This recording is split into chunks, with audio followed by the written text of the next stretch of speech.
Last Wednesday evening, China announced a sweeping expansion of its export controls on rare earth elements and rare earth processing equipment, as well as technologies related to batteries, vehicles, industrial diamonds, and superhard materials. To be clear, this is not just about the United States. These actions, if implemented, would apply to the entire world. China's announcement is nothing more than a global supply chain power grab. While China has taken a number of retaliatory trade actions against the United States, Europe, Canada, Australia, and others in recent years, this move is not proportional retaliation. It is an exercise in economic coercion on every country in the world.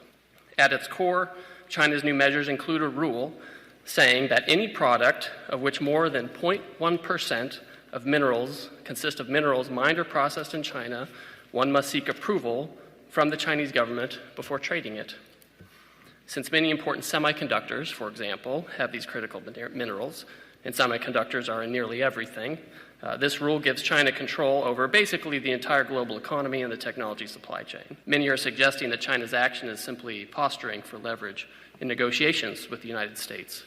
While that may be one element of China's approach, it's obvious that these controls are part of a broader plan by China to control the world's supply chains.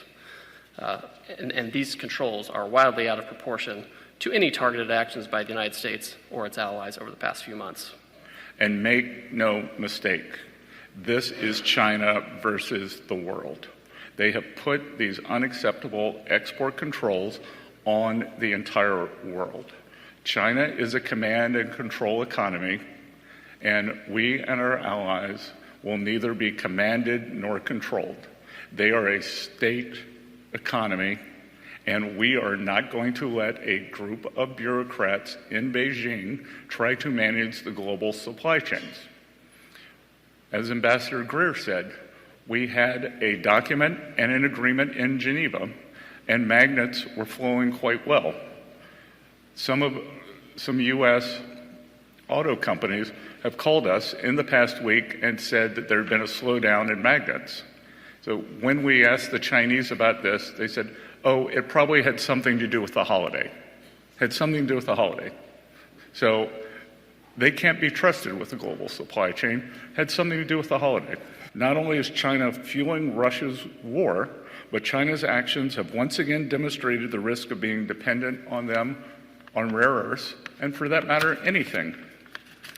If China wants to be an unreliable partner to the world, then the world will have to decouple.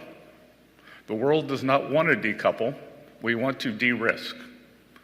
But signals like this are signs of decoupling, which we don't believe China wants.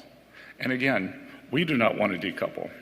We should work together to de-risk and diversify our supply chains away from China as quickly as possible. China says that these rare earths are used in military materials and that they want to maintain peace in the world. Again, it is the purchase of Russian oil by China that fuels the Russian war machine. China buys 60% of Russian energy. China's highly provocative move comes after we have made significant efforts to de-escalate tensions. While there are substantial actions we could take, we'd rather not. I believe China is open to discussion, and I am optimistic that this can be de-escalated. Ultimately, we are confident in the strong relationship between President Trump and President Xi. We've had substantial communication with the Chinese over the past few days, and we believe that there will be more forthcoming this week.